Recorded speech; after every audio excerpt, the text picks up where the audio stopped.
South Asia is, I think the advantage we all have is it's a developing market, unlike the West. So our population keeps increasing, so there are no more, it necessitates more brands and therefore more products come into the market. Therefore, consumerism is building. The people are, there's more money coming into the market. So people are actually enjoying a lot more than what they used to do earlier in terms of products, services, and all of that. So that's great for marketers, that's great for advertisers, everybody's happy. So it's good times, good times. Yeah, countries do go through recessions and all of that, but that's a part and parcel of economic cycles. But I think overall it's fun, and especially in advertising, it's always fun because there's a lot of interesting challenges, because every day is a new day. See, in creative, it's almost like a mirror of it's life. Literally, I feel it mirrors my life in more ways than one. So it's about truth, honesty, integrity, and when you work on brands, I always believe brands are like personalities.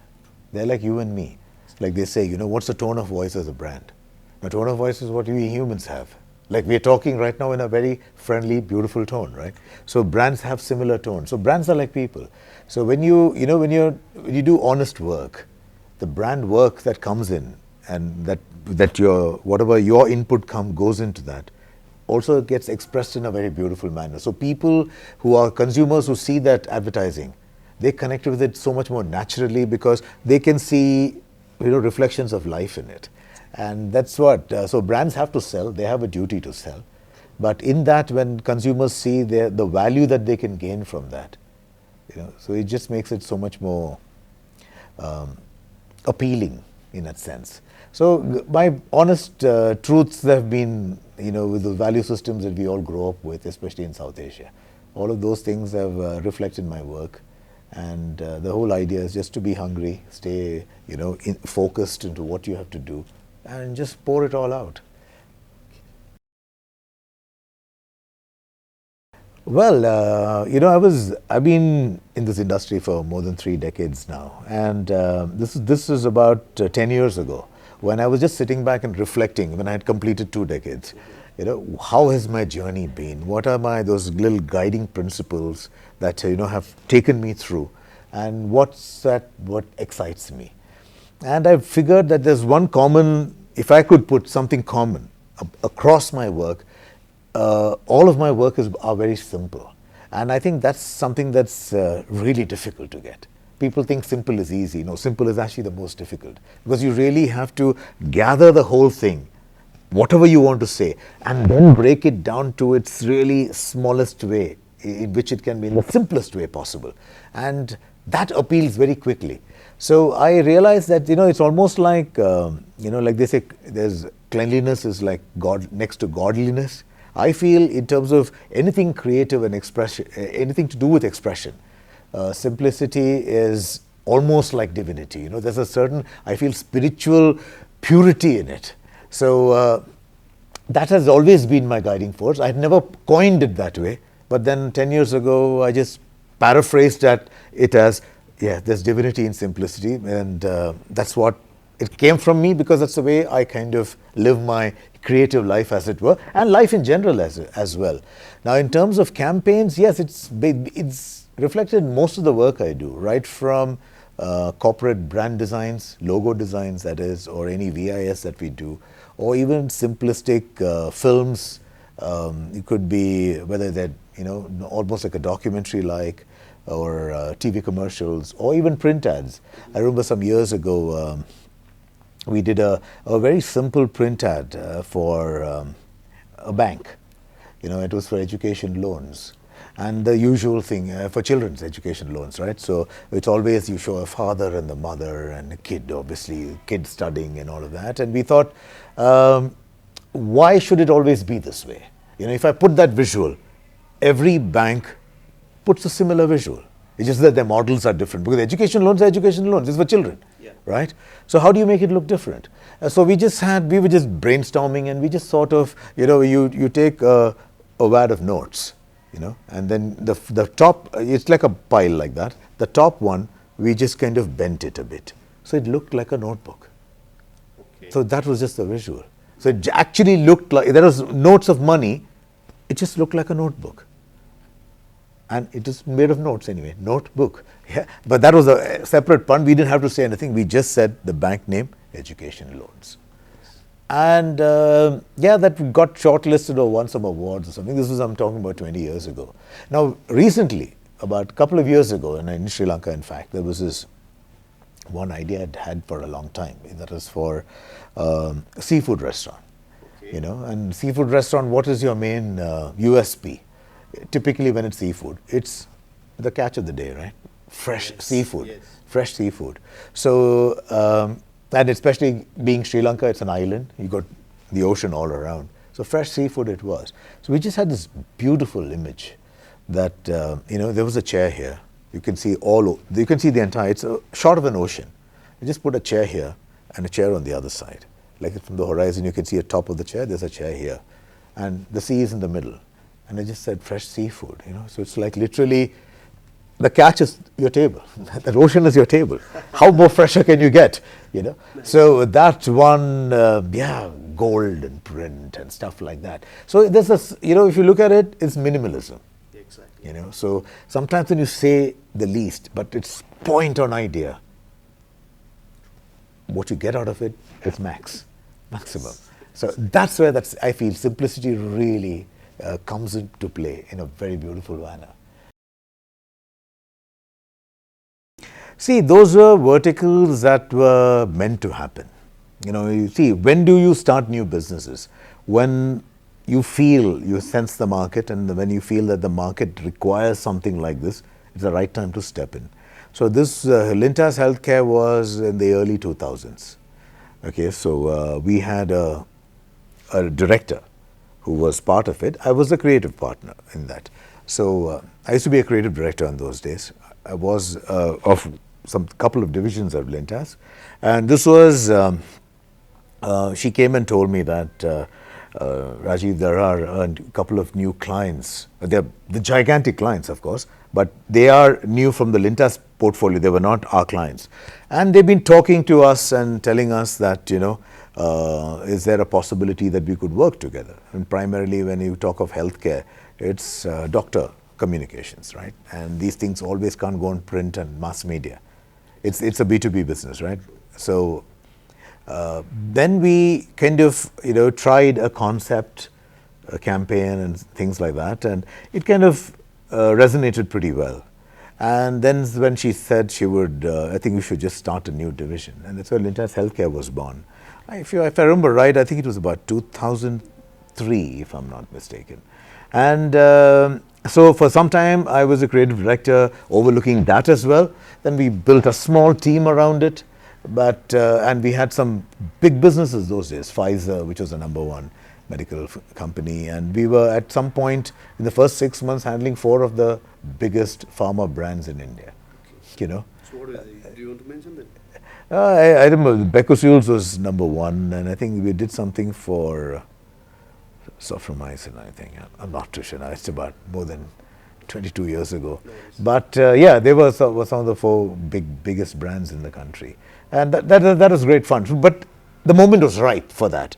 And from there on, it spawned into, you know, Lintas Healthcare is a big organization today. And there are lots of healthcare communication on a whole. It's large. It's huge globally. I'm not saying we were the first ones in the world to do it, but in terms of Lintas, yes, we were. And Lintas is an institutional agency, so we've been there for yonks. So for that was, I mean, I felt very proud to be its first creative director and being part of that whole bigger setup along with the director who was my boss at that point in time. 1010 was much later. That happened about 2007, you know, when the digital revolution was starting. This was when I was the Chief Creative Officer of Bates 141. And 141 Worldwide was the London-based agency that had set up in India primarily and Asia as well. And we had another company which WPP bought out called Circon, which became so it was called 141 Circon. And in Circon, we had some really energetic minds there. So we were all part of the EXCO. And we said, you know, I think digital is big. It's really booming. possibly we should. And we already had some really fantastic digital clients. In fact, a lot of the big techies of US, we used to handle it in India, like Sun Microsystems and Autodesk, Adobe, a bit of Apple. It was no rocket science to say that we anyway have the clients. Let's just, see how we can actually build up digital as a platform. So that's why we said we need to call it something. So our mother company was called 141 Worldwide. So we thought, we had a discussion, and my next thing was, if that's a number, this also should be a number, right? This doesn't sound right. So then I decided to call it 1010, only because those are the binary codes, which is the basis of anything digital, right? So it was called 1010 or 1010 Asia, that's what we called it. And then we created an extremely unique website for that, for which we won a gold in Asia for the website, which was a completely animated website. And it was digital those days, was like Wonderland.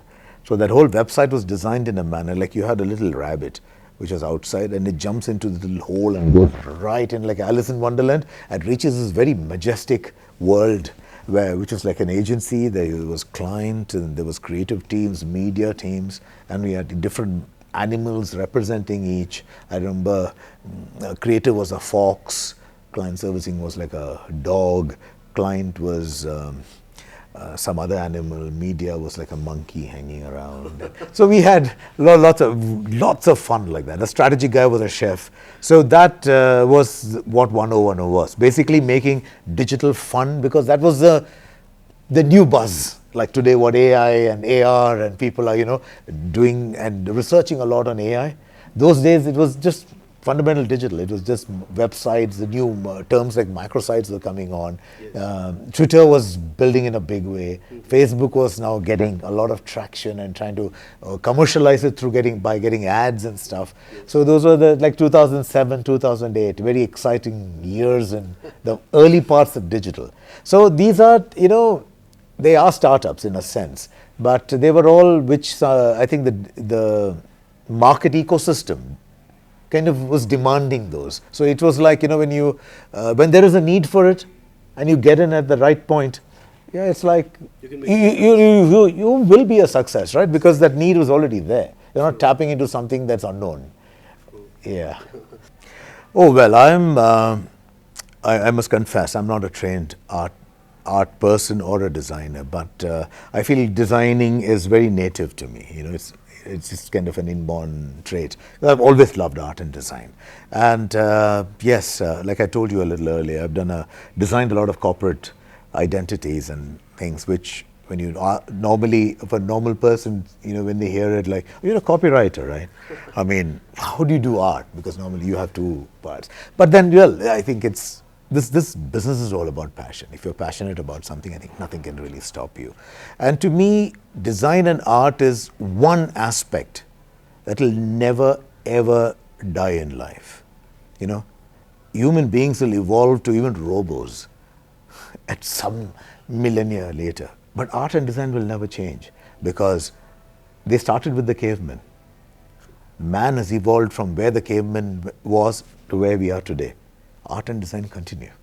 The expressions may be different, but they still continue. So that will never die, because that is, I believe, as long as there's life, there will be art and design. And I feel that when you bring that kind of ethos into your brand work, it just helps the work look very different, very differentiated, especially in a marketplace which are crowded with brands. So if you're talking about a soap, a beauty soap, there are 100 beauty soaps in the market. How would you make yours even look different? So I'm not talking about an idea here, but even if its expression is visualized in an extremely fresh manner, whatever the visual be, that will definitely stand out, because people love art, people love design. You don't need to be, a lover of fine art in that sense, where you need to understand a Picasso or a Rembrandt and all of that. No, but anything that looks good, which appeals to you, you like it. No? People are fashionable. People are, you find art and design in all aspects of life, whether it's furniture, whether it's clothes, even food. You see a well-plated, fine Presented well. dish. Yes, yeah. One of those meals which are really plated well. It just looks so much more appetizing. Yeah. It could be the same simple food, but when well plated, it just lifts it, right? You want to try it. So yeah, that's what it is. It's just design and art, really, and it's always been at the center of everything I do, especially my creative work. Yes. So, do you want to talk about how it has evolved throughout your journey? Throughout my journey, yes, initially, I started in client servicing. That I used to go and sell other people's work and art. But after I moved to creative, my natural movement was as a copywriter, because you needed an art degree to get into anything to do with visualization to get a job in art. So I started as a copywriter, but even my early years of copywriting, I think most copywriters are very visual. When you think of a line, you already have an idea in your head. So when I was working with my art people in those days, I was always like, hey, this is the idea. An idea was a visual idea. This is the kind of line. And, it's kind of just do a loose sketch. And then they used to put it together. So I did realize that I was also doing the art in some form or the other. They were the experts into making it look nice and clean and all of those, using all those learnings of what makes a great layout, where should the logo be. They were the experts at that. But the expression of the idea through art was mine, because I had that idea and I shared it with them. But over time, another year, probably a year's time working with them, I picked that also. And then my next thing was, why should the logo always be here? Why can't it be elsewhere? Maybe if I put it, in place A, instead of it always being in place B, maybe it just, in this particular ad, might just be far more effective, because I typically move from left to right, and there's that whole movement and science that has already been there for years now. Research has shown all of that. So if I think nothing is set in stone, just play with it. It's like a canvas. You play with it and you'll be sometimes surprised with what happens. But the idea is to I keep saying, hunger to try. Don't get satisfied easily. It just might look good, but then sometimes, like my belief is, just shut it, go home, go to sleep. Next morning, come back, see it again. Whether it's a line, visuals, whatever. If it still feels as fresh as it was last evening, just go for it. It will work. But if it suddenly feels, hey, something is missing because you've had a nice gap out, this is what happens, just so deep into it. But sometimes with that gap, the next morning suddenly you feel, maybe I should do something. And next hour or two, you've actually done something completely different. And you feel, thank God I didn't stop at that. This looks wow, So that's what it is. So that evolution comes through experience, comes through trying, comes through designing. Because I love artists in all forms. And I'm not talking about just painters, sculptors. So I love installations. I design installations as well. So, any expression in terms of design is art. So, this room looks fantastic. Look at this panel. It just looks fabulous, So, those little touches. It need not be a huge canvas. Even some little touch here and touch there just lends that little oomph. That works. See, for young kids, it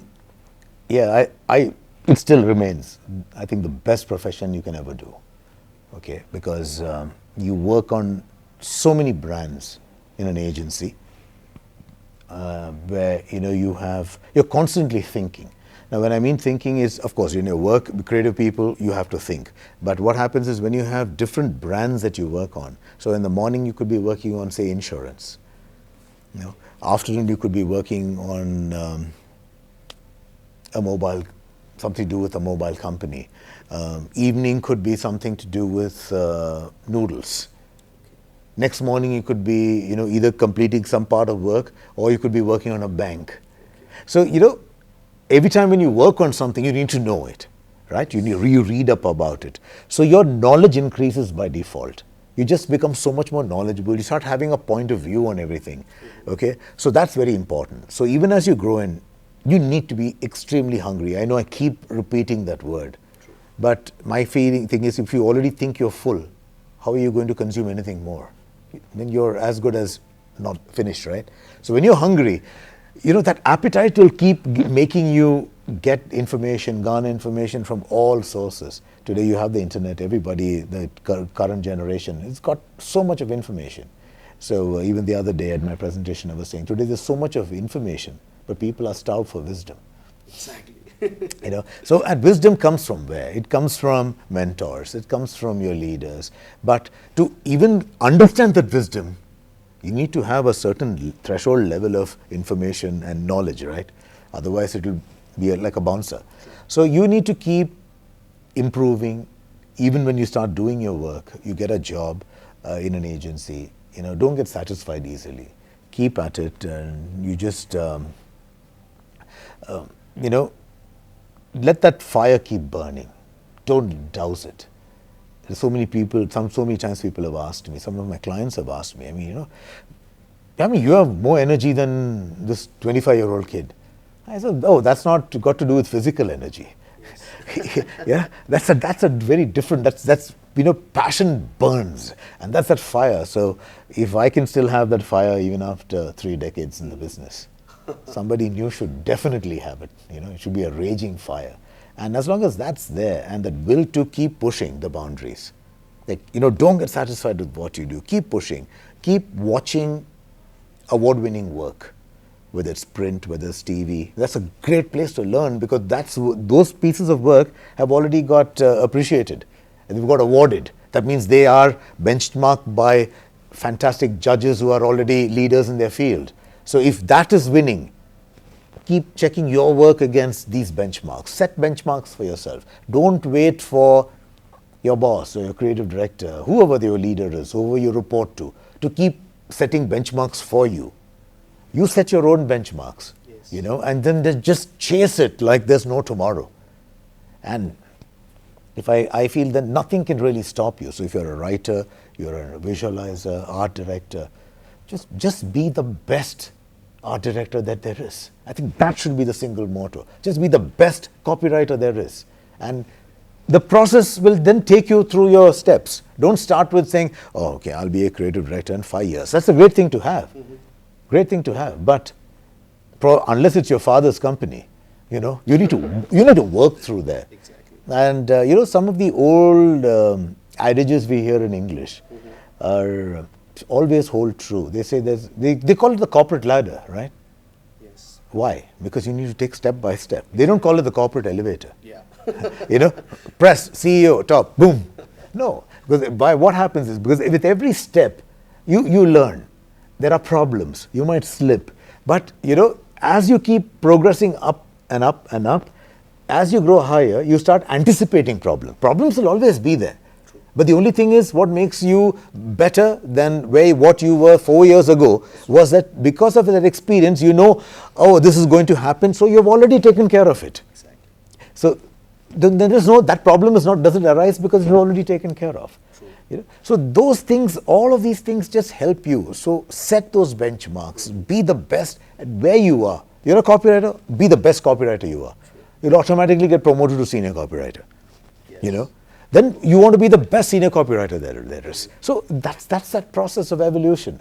So even today, now I've now been a CEO for 18 years now as a chief creative officer, but I still feel I'm learning every day. I learn from my junior most kids. Sometimes I ask them, this app, and you have to do this. What do you do? And they teach me, and I'm still learning. And I think that's what keeps you young, and that's what keeps you in the game as well. Otherwise, the world is changing. Everything is changing, right? The markets are changing, people are changing, ecosystems are changing. So if you don't keep abreast at whatever level you are, you will be outdated sooner or later. So we all need to be not in pace with the game. In advertising, I think it should be one step with the game, because we set up trends, which others should follow. So go for that. Well, some of my hobbies are just manifestations of my creative work, thinking actually, really.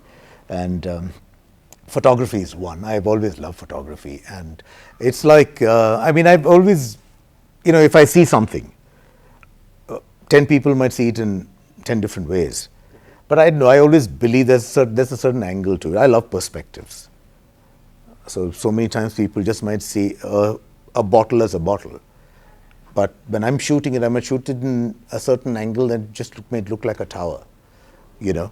So those are those little perspectives that which really fuel my photography instincts. So more often than not, even if you see some of my pictures on Instagram, unless they are really like monuments where I really need to, like I just went to the Buddha Stupa today. I think it's just fascinating, you know. I just can't take my eyes off the eyes. But those are the way it is, because that's just beauty manifested already in its supreme form. But the other things that you see in common life, you just look at it from a different angle and it just looks completely different. Yes. You know, so whether it's a reflection or it's angles or whatever. So that's photography, and I really just love a unique story to it. With a different angle, it's a different story, you know. So that's that. Otherwise, in terms of teaching, yes, I mean, mentoring, teaching has been there with me for a while. I love giving back. What's the point in having everything that you have and just holding on to yourself, you know? Because I always believe that a leader is only as good as his team. So the higher you can get your team, the better the team functions, and the easier it is for you as a leader as well to even approach the higher levels of greatness from the team's perspective, you know. Otherwise, they will always be there. You know where you are, but what's the point in having that? You know, you need to get people up. So I do believe in giving back. So my daily work in the office is, I think, half my day is spent mentoring. I may not do it like a class, but when somebody comes with an idea, maybe it's not working, hey, you know what, you try this, why don't you try that? No, there's a theory for this, you know, you should do like this, you should do like that. So it's very informal, but it's sometimes person to person, maybe a group, if the group has come to share some ideas. So that's been there now for the last, 20 possible years. Even before I became a CCO, even when I was a creative director, that kind of pattern kind of continued. So today I'm also teaching in universities. So that again is sometimes in the evening when I do a special class, but now there is certain directors, I won't name the universities here, but certain directors have asked me if I could take classes, like, you know, for a couple of batches. And so those would be after hours. So usually I 30 when I reach home because my factory is here, right? It's like sometimes, oof, I need to shutter it down. But these are classes where you're talking about MBA students, and they're also working. So they're free only in the evenings. So my thing is, if they are hungry for knowledge at 7, I should be in the kitchen at 7 to provide them food for their minds, right? So yeah, I do classes from 7 to 9. So, and amazing, it just makes me alive again. You know? So I'm tired when I get back from work, but then I'm there teaching. And today, thanks to COVID actually, a lot of education has gone online, you know, globally. So most of these classes, because currently I am in Colombo in Sri Lanka. So one university is in India. There are some in Colombo as well. There's a school in Colombo, which is again a postgraduate. That's advertising. The university in India is one of the top MBA schools. And then there are some others who've been in consultation. So it's more like me trying to find some time where I can share my work or whatever little, my 2 bits. Let's put it as my 2 bits. Because I'm learning still. But it's just that I possibly know a few more alphabets than somebody junior. So at least let me share those few alphabets. It just might possibly make them speed up their growth and make them possibly reach my level faster than what I did. I'd love to see that. Nothing pleases me than people growing in life, and if I can be a little catalyst in helping them rise, you know, it just makes me feel really happy. Nice. It was really nice talking to you. Thank you so much for your time. My pleasure. Thank you so much for, like I said, inviting me here. Lovely country, lovely people. And it's my first time, so I've thoroughly enjoyed and also the energizing sessions that we have had. So it's been a great time. Thank you so much.